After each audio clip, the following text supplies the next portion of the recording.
여러분 안녕하세요. 오늘 이 시간 하나님의 말씀으로 성령 하나님의 임재를 경험하시는 우리 모두가 되기를 간절히 소망합니다. 불임으로 고민하던 한 부부가 인공수정을 위해 병원을 찾았습니다. 그런데 DNA 검사 결과 자신들이 이란성 쌍둥이라는 것을 알게 되었다는 것입니다.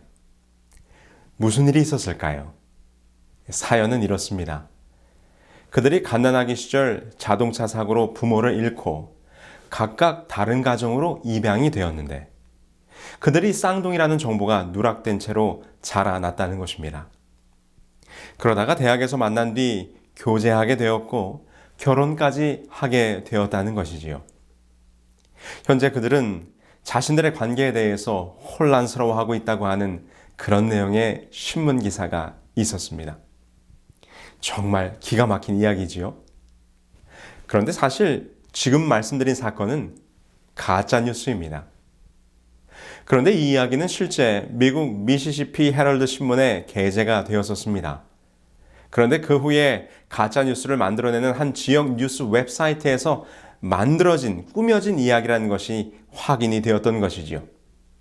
그러나 이미 많은 사람들에게 전달이 되었고 여러 곳의 주요 언론사를 통해 확산이 된 이후였습니다. 어디에선가는 이 이야기가 여전히 실제의 사건인 것처럼 SNS를 통해서 돌아다니고 있을지도 모르겠습니다. 요즘 가짜뉴스가 가득한 세상에 우리는 살고 있습니다. 오늘도 수많은 기사와 뉴스 그리고 동영상들이 우리들이 사용하는 카톡이나 페이스북, 기타 소셜미디어를 통해서 우리들에게 전달이 됩니다. 그런데 우리들이 주의해야 할 것은 그 모든 것들이 다 확인된 사실이나 진실이 아닐 수 있다는 것이지요. 여러분이 화면 속에 보이는 카톡을 받으신 분들이 있을 것입니다.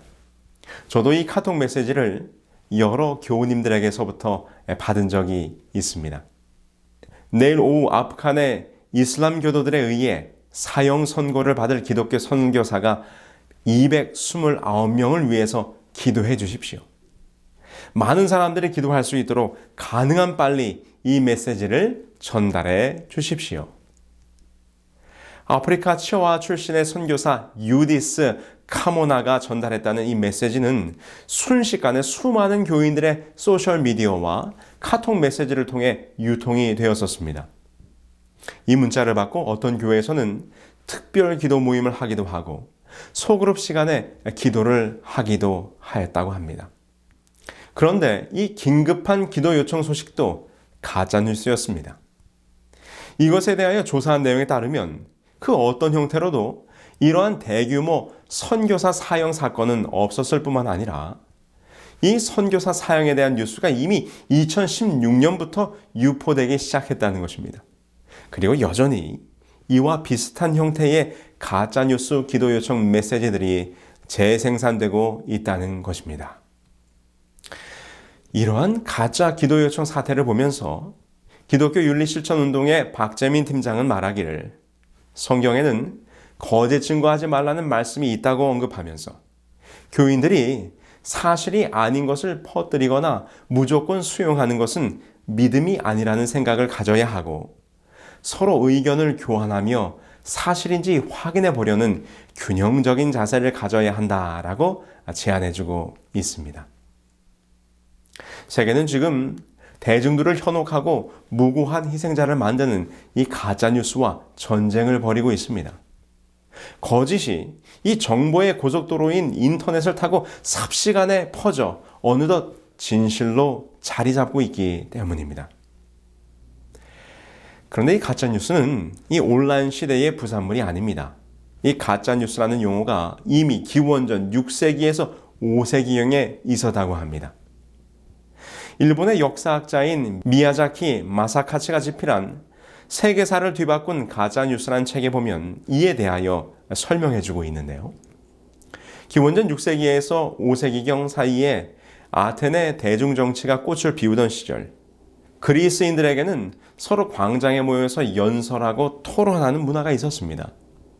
그때 유창한 연설과 토론으로 사람들에게 자신의 정치적 신념을 펼치고 대중들을 선동하던 사람들이 있었는데 그들을 데마고고스라고 불렀습니다.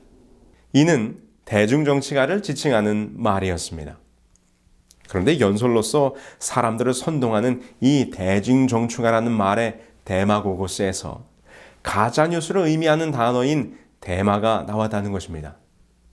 왜 그렇게 되었는가? 그것은 연설로서 사람들의 마음을 사고 대중들을 선동하는 데는 가짜 뉴스만큼 큰 효과를 발휘하는 요소가 없었기 때문이었습니다. 그래서 데마고고스, 곧 대중정치가들은 사람들의 마음을 얻어 권력과 재물을 쟁취하기 위하여 서슴없이 거짓 이야기들이나 가짜뉴스를 통하여 사람들의 마음을 충동질했다는 것이죠. 그래서 지금도 가짜뉴스가 가장 많이 생산되고 유통되는 분야가 정치권이라는 것을 볼 때 이 가짜뉴스의 시작이 가히 현대 민주주의의 시작이라고 하는 그리스의 대중정치로부터 시작되었다는 분석이 일리가 있다고 볼 수 있겠습니다. 제가 며칠 전에 한 노 집사님으로부터 전화를 받았습니다. 저녁 시간이었습니다. 그날 눈이 많이 오는 날이라 그 밤에 왜 이분이 전화를 하셨을까? 제가 걱정이 되었습니다. 왜냐하면 이분이 얼마 전에도 길에서 넘어져서 머리를 다친 적이 있었기 때문입니다. 그런데 그 집사님께서 전화를 하셔서 제가 전화를 받아보니 그 집사님께서 이렇게 저에게 물으시는 것입니다. 목사님, 제가 남대근 목사님의 성서 설교를 듣다가 그 다음으로 나오는 유튜브 영상을 보았는데 이번에 코로나 바이러스 백신이 666이랍니다. 제가 이제 곧 백신을 맞기로 되어 있는데 어떻게 하면 좋죠? 백신 주사를 맞으면 666 짐승의 표를 받는 건가요? 라고 걱정하시면서 저에게 전화를 하셨습니다. 그래서 제가 집사님, 짐승의 표는 그런 것이 아니라 하나님께 드리는 참된 경배가 아닌 거짓 경배를 드리는 것, 곧 사탄과 그 짐승을 경배하는 것입니다. 라고 설명을 드리자 그제서야 집사님께서 아이고 다행입니다. 제가 걱정이 되어서 전화를 드렸어요. 라고 말씀을 하시는 것입니다. 이 코로나 백신에 대해서도 여러 가지 다양한 가짜 뉴스들이 떠돌고 있습니다. 그래서 우리 제7일 안식일 예수재림교 대총회에서는 이 코로나19 백신 접종에 관련하여 공식 권고 성명을 발표했습니다. 심지어 우리 재림 신자들 사이에서도 이 코로나19 백신이 짐승의 표를 받도록 이끄는 통제의 과정이라거나 백신을 맞는 자는 부정하게 된다는 등 확인되지 않은 뉴스들이 우리 재림교인들 사이에서도 소셜미디어와 인터넷을 통해서 무분별하게 유포되고 있다는 것입니다.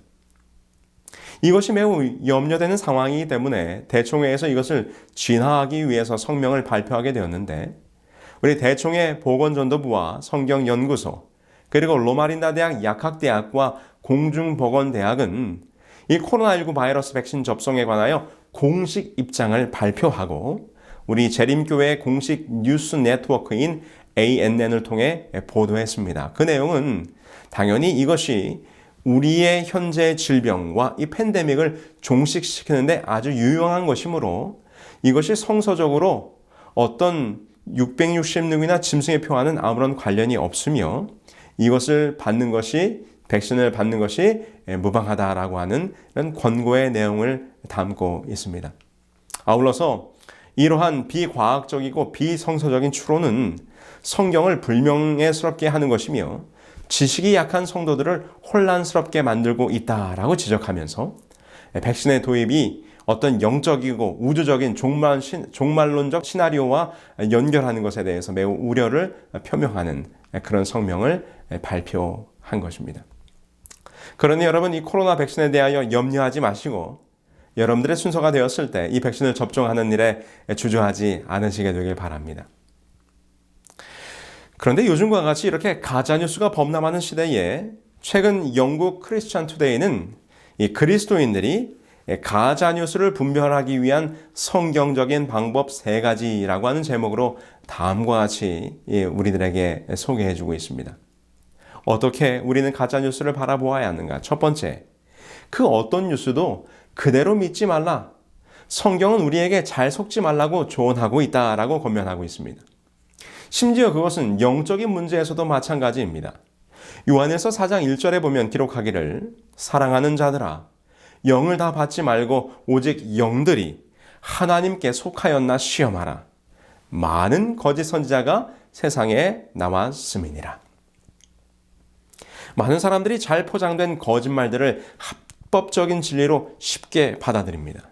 그들의 진정성을 일일이 확인하려 하지 않고 종교적인 이야기는 무엇이든지 진짜로 받아들이는 우를 범하고 있다고 지적하면서, 그러나 요즘 같은 세상에서는 우리가 읽고 듣는 것이 정말 성경적으로 비춰봐서 사실인지를 분명히 확인해야 한다는 것이죠. 두 번째로 권면하기를 우리들의 생각을 사로잡으라고 말씀하고 있습니다. 우리가 가짜뉴스의 희생자가 되는 것을 막는 한 가지 방법은 우리들의 생각을 사로잡는 것입니다. 모든 이론을 파하며 하나님 아는 것을 대적하여 높아진 것을 다 파하고 모든 생각을 사로잡아 그리스도께 복종케 하니. 여기서 사도 바울이 말하고 있는 사로잡으라는 말은 전쟁에서 포로를 가리키는 말로, 포로를 사로잡듯이 우리의 모든 생각 하나하나를 꽉 붙잡아서 허투루 생각하지 말고 오직 그리스도께 복종하라고 권면하고 있는 것입니다. 가짜뉴스의 정보를 성경의 빛으로 조명해 보는 것입니다. 그리스도의 복음에 맞춰 보는 것입니다. 물론 모든 뉴스의 모든 것들을 다 성경에서 발견할 수 있다고 말할 수는 없을 것이지만, 만약 그 뉴스가 성경의 가르침과 반대되는 내용을 말한다면 우리는 이를 들어서는 안 되는 것입니다. 세 번째, 모든 뉴스를 빌립보서 4장 8절의 말씀으로 살펴보라고 권면해 주셨어요.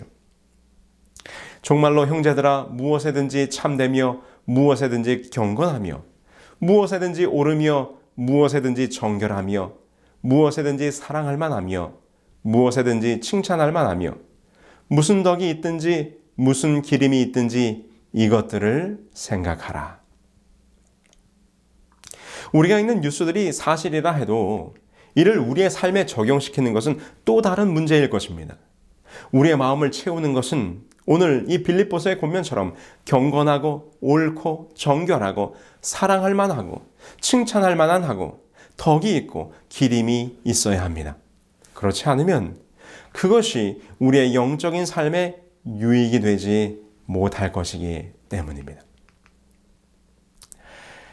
제가 이렇게 지난 주중에 이 가짜뉴스와 그리스도인이라는 생각의 꼭지를 가지고 이런저런 글들을 찾아 읽어보다가 성경 속 노마드라는 책을 쓰신 배경락 목사님께서 쓰신 글을 한 편 읽게 되었는데, 참 저에게 그리고 우리 그리스도인들에게 깊이 돌이켜봐야 할 주제였습니다. 여러분, 복음이란 헬라어로 유앙겔리온입니다. 처음 그리스도인들이 이 유앙겔리온이란 말을 들었을 때는 몹시 놀라고 당황스러웠을 것입니다. 왜냐하면 이 복음이란 단어는 성경의 용어가 아니었기 때문입니다. 유앙겔리온, 이 복음이란 말은 그리스 로마인들이 주로 쓰던 말로서 왕이 태어나거나 혹은 왕이 전쟁에 나가 승리하고 돌아올 때 축하하기 위하여 썼던 말이었습니다. 영국의 저명한 신약학자인 제임스 던에 의하면 이 유앙겔리온이란 전문 용어를 맨 먼저 사용한 사람은 바울이라고 합니다. 바울은 복음을 어떤 용어로 소개할까 고민하였을 것입니다. 그러다가 그는 선교지 사람들의 귀에 익숙한 바로 이 유앙겔리온이란 단어를 선택하였을 것입니다. 그 이유는 왕이 나셨다, 왕이 오셨다, 그리고 왕이 승리하셨다를 뜻하는 유앙겔리온이 만왕의 왕이신 예수 그리스도의 오심을 적절히 표현한다고 그는 생각했을 것입니다. 그래서 여러분, 초대 그리스도인들이 로마의 핍박에서 순교한 가장 큰 이유는 로마 황제가 왕이 아니라 예수 그리스도가 왕이라는 신앙 고백 때문이었습니다. 왜냐하면 그들은 예수 그리스도를 왕으로 믿었기 때문입니다. 예수님께서 이 땅에 오셔서 당신이 세우실 왕국에 대하여 가르치셨습니다. 하나님이 세우시는 나라는 가난한 자, 포로된 자, 눈먼 자, 눌린 자들이 치유와 회복과 자유를 누리는 나라였습니다. 이러한 소식이 당시 로마의 억압에 있었던 백성들에게 얼마나 복된 소식, 곧 유앙겔리온 복음이었겠습니까? 그래서 이 세상을 구원하시기 위하여 십자가에 죽으시고 부활하신 이 곧 예수 그리스도가 메시아요 왕이며 예수 그리스도께서 하나님 나라를 우리에게 가져오셨음을 기록하고 있기 때문에 이 예수님의 공생애를 기록한 책을 우리는 복음서라고 부르는 것입니다. 그런데 여러분 생각해 보세요. 예수님께서 왕으로 오셨고 백성들을 구원하기 위하여 새로운 왕국을 세우신다는 소식을 전했을 때 그 소식이, 그 뉴스가 처음부터 사람들에게 받아들여진 것은 아니었습니다. 많은 유대인들이, 많은 헬라인들이 그 소식을 비웃었습니다. 그리고 그것은 가짜 뉴스라고 생각했습니다. 더구나 이 땅에 왕으로 오셨다는 예수께서 십자가에서 저절한 죽음을 맞이했을 때 사람들은 생각했습니다. 역시 무슨 왕은 왕인가? 예수와 그 제자들이 떠들었던 왕이 오셨다는 뉴스는 역시나 가짜 뉴스였다고 그들은 생각했을 것입니다. 만약 여러분들이 당시의 백성들이었다면 왕으로 오셨다는 이가 십자가에서 죽는 모습을 볼 때 주께서 선포하신 당신의 나라에 대한 뉴스를 참으로 받아들이실 수 있으셨겠습니까? 아니면 가짜 뉴스로 생각하셨겠습니까? 아마 우리도 역시나 허튼 소리, 가짜 뉴스라고 생각했을 것입니다. 그러나 왕으로 오신 주께서 이 땅에서 고난을 당하고 우리를 위하여 희생당하사 십자가에서 죽으시고 부활하심이 말씀으로 구약의 선지자의 글들을 통하여 증명되었을 때 사람들은 그것이 가짜 뉴스가 아님을 깨우치기 시작하게 됩니다. 예수께서 부활하여 엠마오로 가는 제자들에게 예수가 왕으로 오심이 가짜 뉴스가 아님을 증거하실 때 이렇게 말씀하셨어요. 이에 모세와 모든 선지자의 글로 시작하여 모든 성경에 쓴 바 자기에 관한 것을 자세히 설명하시니라. 예수님의 희생과 죽으심 그리고 부활이 하나님의 말씀으로 증명될 때 사람들의 눈이 밝아졌습니다. 그제서야 예수께서 메시아임이 분명해졌습니다. 세상을 구원하실 왕이 오셨다는 복음이 가짜뉴스가 아니라는 사실을 알게 된 것입니다. 사도 바울이 이 기별을 증거할 때 베레아 사람들은 그것이 그러한가 날마다 성경을 살피며 확인하였고 그 복음이 진짜임을 확인했다고 성경은 기록합니다. 그래서 여러분들이시여 우리는 말씀으로 살펴야 하는 것입니다. 성경에서 뭐라고 말씀하시는지를 확인해야 합니다. 참과 거짓을 구분할 수 있는 유일하고도 가장 분명한 성경에 의거하여 세상을 바라보고 소식들을 살펴야 하는 것입니다. 그런데 사람들은 함부로 남의 말을 믿지 않으려고 합니다. 사람들은 함부로 남의 말을 믿지 않지요. 처음 귀에 듣기 좋은 소리라고 그럴듯하여 믿을 수는 있지만 그 다음엔 반드시 검증의 과정을 거치기 마련입니다. 정말 예수 그리스도가 왕이실까? 정말 하나님의 나라가 이루어진 건가? 베레아 교인들이 했던 검증 방법은 구약 성경의 말씀과 복음 전파자들의 말이 일치하는가를 살펴보았던 것이지요. 그 다음엔 무엇을 살피는가? 바로 그 말을 전한 사람의 면면을 살피게 되는 것입니다. 그것은 그 말을 하는 사람 자신도 그 말씀대로 살아가고 있는가를 사람들은 확인할 것입니다. 그들은 정말 그 말을 믿고 말씀대로 살아가는가? 예수 그리스도를 왕이라고 말하는 자들이 정말 예수 그리스도를 왕으로 모시고 살아가는가? 아니면 삶의 주인공은 여전히 자기 자신이고 자기 욕심인가? 그리스도인이 말하는 하나님의 나라의 공동체는 이 땅에 이루어지는가? 사랑과 은혜와 용서와 화목과 환내와 포용은 그들의 모습 속에서 실천되고 있는가? 아니면 세상 사람과 똑같이 시기하고 질투하고 분쟁하고 험담하는가? 아프리카의 에리트레아에선 지금도 그리스도인들이 순교를 당한다고 합니다. 크리스천 어린아이들을 사로잡고는 예수 그리스도를 부인하면 살려줄 것이요 그렇지 않으면 죽인다고 협박할 때 수많은 아이들의 예수님을 선택하고 순교하기로 결심한다고 합니다. 그런데 그곳에 있는 사람들이 그리스도인들을 부르는 말이 있는데 그것이 뺀떼라는 말입니다. 뺀떼. 그런데 놀라운 사실은 이 뺀때는 말씀대로 신실하게 살면서 서로 사랑하고 아끼고 돌보는 신앙 공동체를 형성하고 있는데, 그들의 신앙은 공동체 지향적이며 문화와 같이 삶에 깊이 뿌리내리며 참된 그리스도인의 삶을 살아가고 있다는 것입니다. 그게 바로 그 뺀때들 그리스도인들의 모습인 것이죠. 그래서 놀라운 것은요, 이 불신자들이 이 그리스도인들을 뺀때라고 놀리면서도 회사에서는 신뢰할 만한 사람이 없어서 이 뺀때에게 재정을 맡기고 은연중에 자기 딸을 뺀때와 결혼시키려고 한다는 것입니다. 왜 그렇습니까? 이 아프리카의 뺀때 그리스도인들이 그들의 신앙이 말만 하는 신앙이 아니라 삶으로 실천하는 신앙이고, 신앙 공통체를 이루어 하나님의 나라를 이 땅에서 이루어가는 아름다운 그리스도인의 모습을 보여주고 있기 때문인 것이죠. 이와 같이 초대교회가 복음 전파에서 성공할 수 있었던 가장 큰 이유는 선교에 대한 계획과 전략과 투자 때문이 아닙니다. 그저 그들이 증거한 복음대로 말씀대로 살았다는 것입니다. 자기의 것을 나누고 먹을 것을 함께 먹으며 과부와 어린아이들을 보살피고 교회를 위해서 헌신하는 모습을 통하여 주님께서 제자들을 통해 가르쳐 주신 하나님의 나라를 이루고자 이 땅에서도 몸부림치며 살았다는 것입니다.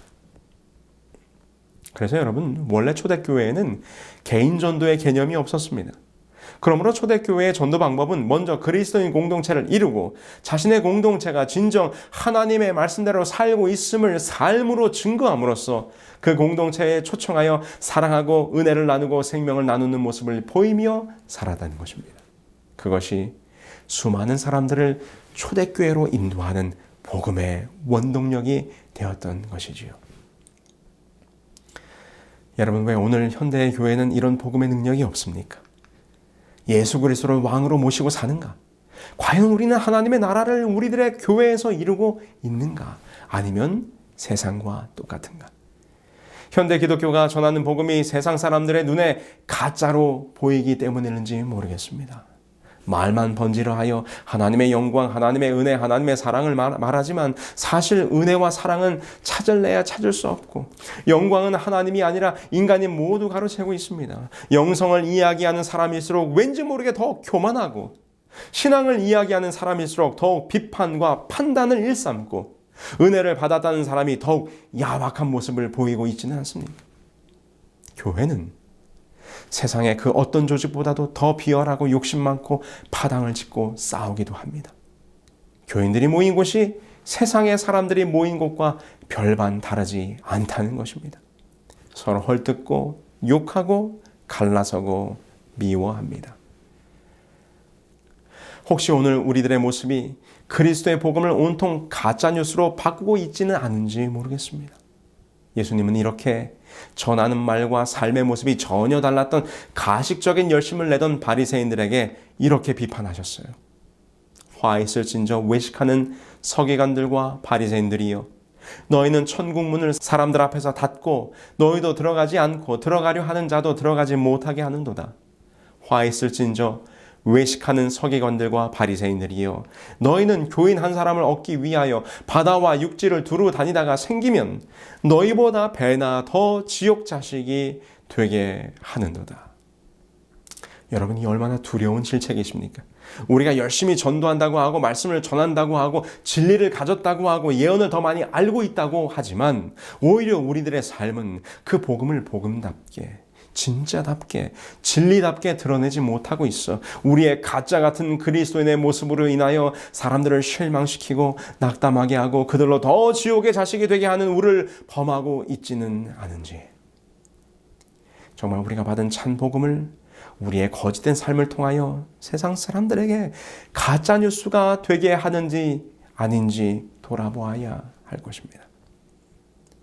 성도 여러분, 우리는 복음을 가짜뉴스로 만드는 그리스도인입니까? 아니면 내 삶의 복음의 참빛이 드러나는 그리스도인입니까? 우리 모두가 내 삶에서 복음의 참된 소식, 진짜 뉴스임을 드러내는 그리스도인이 될 수 있도록 해달라고 간절히 기도하시는 우리 모두가 되기를 간절히 소망하면서 말씀을 줄이겠습니다.